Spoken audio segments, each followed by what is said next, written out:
अंधश्रद्धेच्या चालीरीतीचा बळी पडलेला समाज मोठ्या प्रमाणामध्ये मराठा समाज आहे आणि म्हणून जो समाज सामाजिक आणि आर्थिकदृष्ट्या मागासलेला आहे तो समाजाला आरक्षण मिळालं पाहिजे ही भूमिका व्यापक आहे आणि रास्त आहे आणि म्हणून संभाजी ब्रिगेडची भूमिका आहे की मराठा समाजाचा ओबीसी मध्ये समावेश करावा आणि काही भूमिका ओबीसी मध्ये मराठा समाजाला घेण्याची आहे ती रास्त आहे।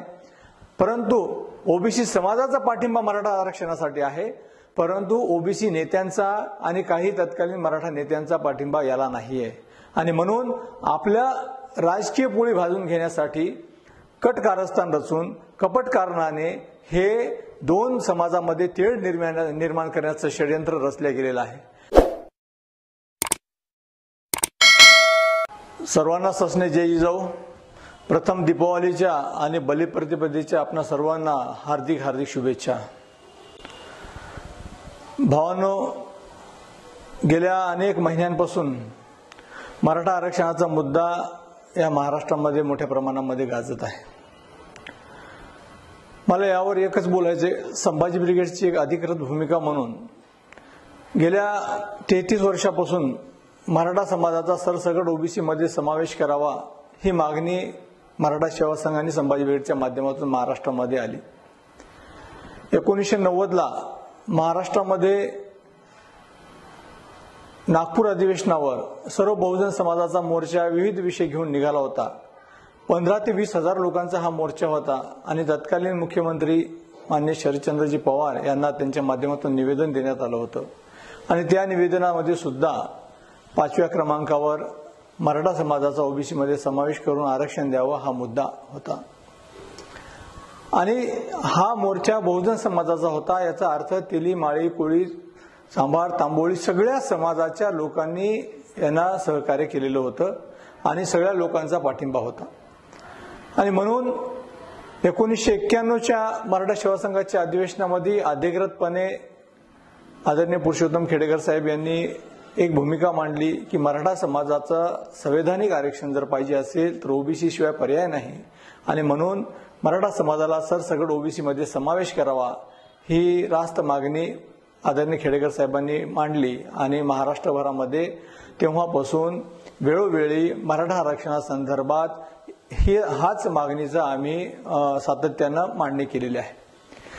मधल्या काळात अनेक संघटनांनी वेगवेगळ्या पद्धतीने मराठा आरक्षण मागितलं, परंतु संभाजी ब्रिगेड याच भूमिकेवर ठाम होतं की ओबीसी शिवाय आरक्षण नाही आणि 2007 मध्ये संभाजी ब्रिगेडच्या माध्यमातून महाराष्ट्रभर आंदोलन झाले।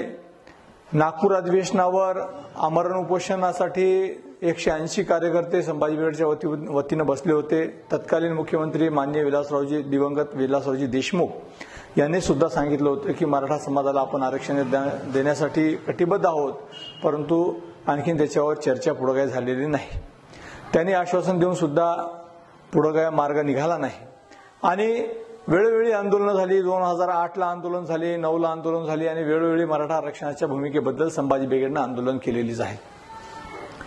भूमिका या प्रसंगी एवढीच सांगायची की आज जे वर्तमान परिस्थितीमध्ये ओबीसी आणि मराठामध्ये जे जातीय तेढ निर्माण करण्याचं षडयंत्र चालू आहे ते कुठेतरी आज हाणून पाडणं गरजेचं आहे।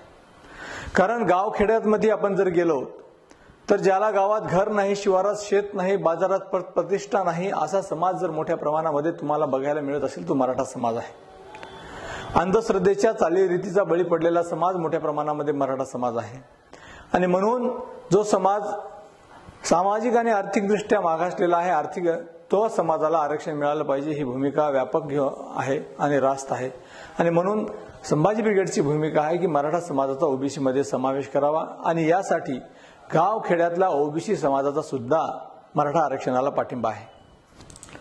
कारण मराठा आरक्षणासाठी पाठिंबा देण्याचं ओबीसी समाजाचं कारण एकच आहे की ओबीसी समाज त्यांचं जीवनमान राहणीमान आणि मराठा समाज यांचं जीवनमान राहणीमान हा एकच आहे आणि मुळात विदर्भामध्ये जे सर्व कुणबी समाज आहे तो सर्व मराठा समाजाचा सगळे सोयरे नातेसंबंधातला आहे। हे सगळे अनेक पुरावे देऊन सुद्धा झालेले आहेत आणि म्हणून 1954 ला तत्कालीन कृषी मंत्री भाऊसाहेब पंजाबराव देशमुख यांनी महाराष्ट्रभर भ्रमंती केली आणि कुणबी प्रमाणपत्र घ्या, मराठा हा कुणबी आहे अशा पद्धतीने सांगितलं।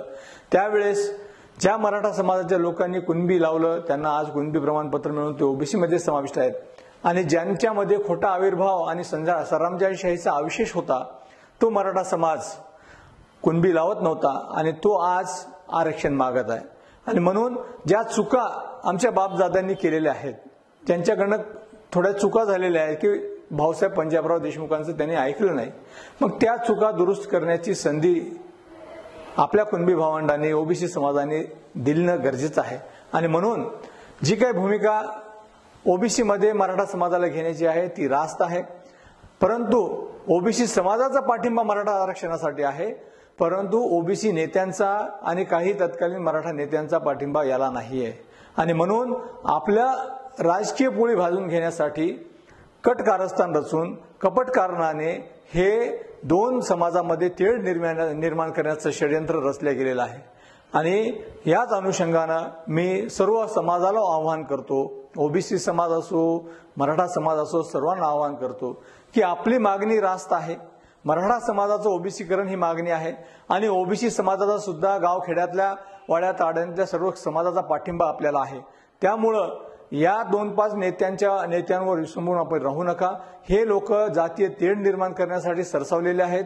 कोणाचा तरी एखाद्याचा आदेश घेऊन हे हेतुपुरस्सरपणे असे आता हे लोक इलेक्शन जवळ येत असताना हे करतात, आणि म्हणून समाजानं या नेत्यांच्या भूलथापांना बळी पडू नये आणि एकमेकांसोबत चांगलं समाधानानं सुखानं राहावं, नांदावं हीच या प्रसंगी भावना मी व्यक्त करतो।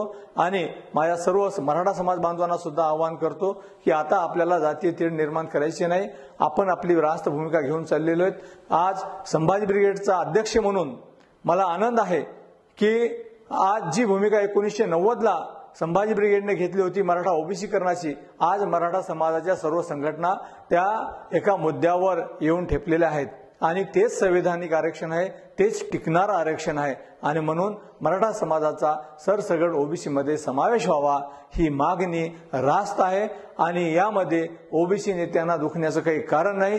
गावखेड्यातला ओबीसी समाज आमच्या पाठीमागे आहे, मराठा समाज आणि ओबीसी समाज गावखेड्यामध्ये गुन्ह्या गोविंदांना नांदत आहे, त्याच्यामध्ये तेढ निर्माण करण्याचं काम करू नका, त्याच्यामध्ये जातीय वादाची ठिणगी टाकण्याचं काम करू नका, एवढं आवाहन करतो, नाहीतर अन्यथा गाठ संभाजी ब्रिगेडचे एवढं तुम्ही लक्षात घ्या।